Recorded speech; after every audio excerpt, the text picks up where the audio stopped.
Seja bem-vindo a mais um vídeo aqui no Anitimista e hoje a gente vai conversar sobre dois contos totalmente diferentes um do outro que eu li em dezembro. Se você caiu de paraquedas por aqui, o meu nome é Ana Lima e hoje a gente vai conversar sobre um gênero que é muito difícil de eu ler. Dezembro, calhou de eu escolher essas duas leituras totalmente diferentes uma da outra, no sentido que uma leva a gente a querer ter esperança sobre o todo e a outra, um doce amargo, sobre como a gente olha a vida. Vou começar pelo O Conto de Natal do Dickens. É um conto que eu já escutei bastante falar sobre ele, reconheci algumas das suas nuances nos filmes de sessão da tarde que a gente tão abertamente assistia quando era mais criança, e lembrar que muita gente bebeu nessa história por ser um clássico tão antigo. Na história do Conto de Natal, a gente tem o Sr. Scrooge, que é uma pessoa que detesta o Natal por diversos motivos que você possa imaginar. Não é um momento legal para ele pensar sobre isso, né? É uma pessoa altamente avarenta, tem lá suas questões pessoais, não acredita no sentimento do amor ao próximo. E numa noite de Natal, ele é visitado pelo seu sócio, que meio que tenta ali ajudá-lo de alguma forma, mostrando o que vai acontecer depois da morte. O Scrooge já é uma pessoa de idade e vive sozinho, mesmo tendo condições, num lugar muito contado pelo autor, esquisito, nebuloso. Eu sei que nessa visita, o sócio dele diz que 3 fantasmas vão visitá-los para mostrar os natais do passado, do futuro e do presente. O plot todo da história vai ser em torno desses encontros. Não tem como negar que o Dickens tem uma coisa de falar sobre a empatia do outro que é só dele. Quando eu leio coisas muito parecidas sobre esse tema, eu consigo hoje olhar para saber quem bebeu na história do Dickens e quem não bebeu. É uma história que você com certeza em algum momento da sua vida já viu em filmes. Tem também a Disney também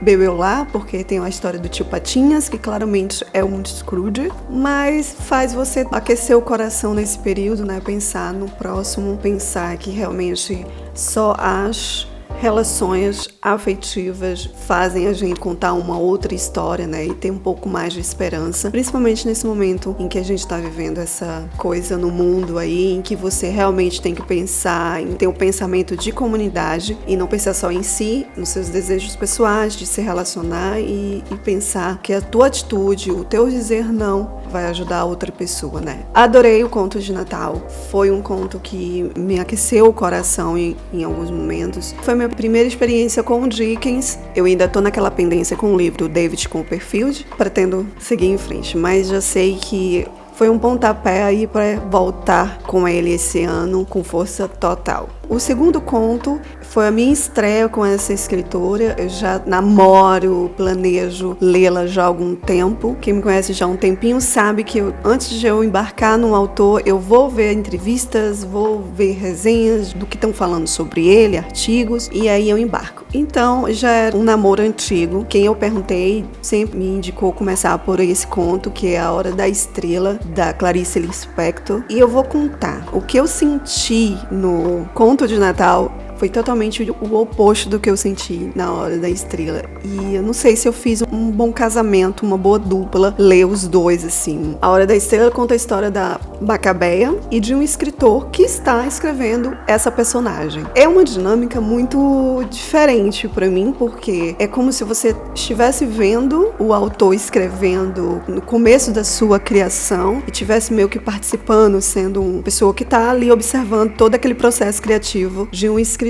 Nesse ponto eu achei super interessante de acompanhar. Esse escritor, que é personagem da Clarice, é um escritor com humor negro. Eu senti várias vezes durante essa leitura como se eu estivesse tendo um bate-papo com ele, assim. Então a Clarice, ela meio que traz você para junto dessa história e você termina a história, né, o conto, mesmo sabendo o final da Macabeia, você sente que um apego por ela e entende as motivações do escritor, por mais que eu acho que eu não concorde. Então é meio doido como a Clarice consegue fazer essa dinâmica com a gente, nos envolvendo numa história da história. Eu não sei se eu vou me fazer entender aqui, mas eu acredito que quem leu esse conto deve concordar comigo ou deve ter tido uma sensação parecida. O que me leva a crer que eu vou ter muitas questões com as próximas leituras de Clarice, mas já de longe entrou pro hall das escritoras favoritas, e a forma intimista que a autora coloca dentro dos seus personagens, fazendo que de longe, vendo o que está acontecendo, mas como se a gente participasse ativamente daquela história. Nós acompanhamos Macabeia, uma personagem nordestina, daí a minha identificação com a personagem logo de imediato. Em alguns momentos da minha vida eu me senti um pouco ao lado. Tem muito disso, de você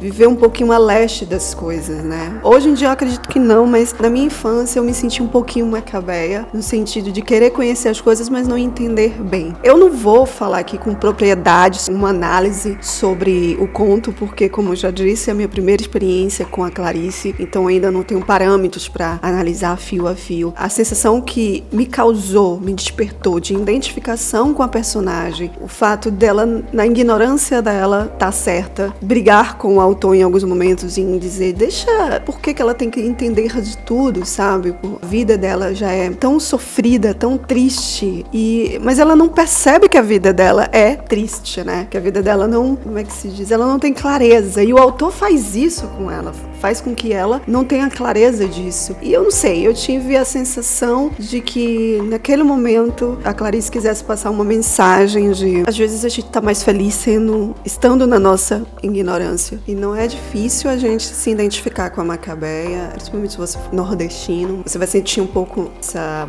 identificação, porque Macabeia, uma típica nordestina que cresceu com as sofrências da vida, né, com as dificuldades da vida, de não ter amor dos pais, de não ter ninguém que pudesse orientá-la, e tem algumas pessoas que passam por esse tipo de situação, meio que vão tendo a esperança de mudar, né, alguma coisa. A vida vai te fazendo amadurecer sozinha. Mas essa personagem, ela não tem isso. Ela tá no mundo porque o mundo foi apresentado assim. Então, ela tá no mundo simplesmente por estar, e aceita as coisas até aquele momento dessa forma. Não acredita em nada, acredita que a vida é assim e ponto. Gera uma certa revolta em alguns parágrafos, até mesmo você se vê na situação de estar querendo, mesmo sabendo o final, querendo que aquilo mude, que ela não tenha aquela atitude tão submissa da vida, de aceitar tudo como se não tivesse outra forma de mudar isso. E quando a cena, e aqui eu não sei se possa ser considerado um spoiler, da vidente falando pra ela que coisas totalmente diferentes daquilo iam acontecer assim que ela saísse do espaço onde ela estava com a vidente, a gente também começa a sentirmos outro tipo de sentimento, que é o sentimento de não, calma, pera lá, não é assim, é muito fantasioso. Então você se pega como leitor duvidando. Umas páginas atrás queria que ela acordasse, que ela fosse atrás das coisas da vida dela, que a vida não era só aquilo que ela imaginava de felicidade. De repente, quando a gente vê um vislumbre daquilo acontecendo, um diálogo dela com a vidente, a gente faz o quê? Não, Macabeia, não é assim, calma, pera, respira, e você começa a ter esse diálogo interno durante a leitura, e aí você vai sentindo que não tá certo, que alguma coisa vai acontecer nesse meu período, e aí a coisa acontece, e aí você fica sofrendo e triste, e é como se aquele personagem, e é um pensamento meu, é como se a gente estivesse criando aquele personagem junto com o escritor da história. Quando acontece o que vai acontecer com ela,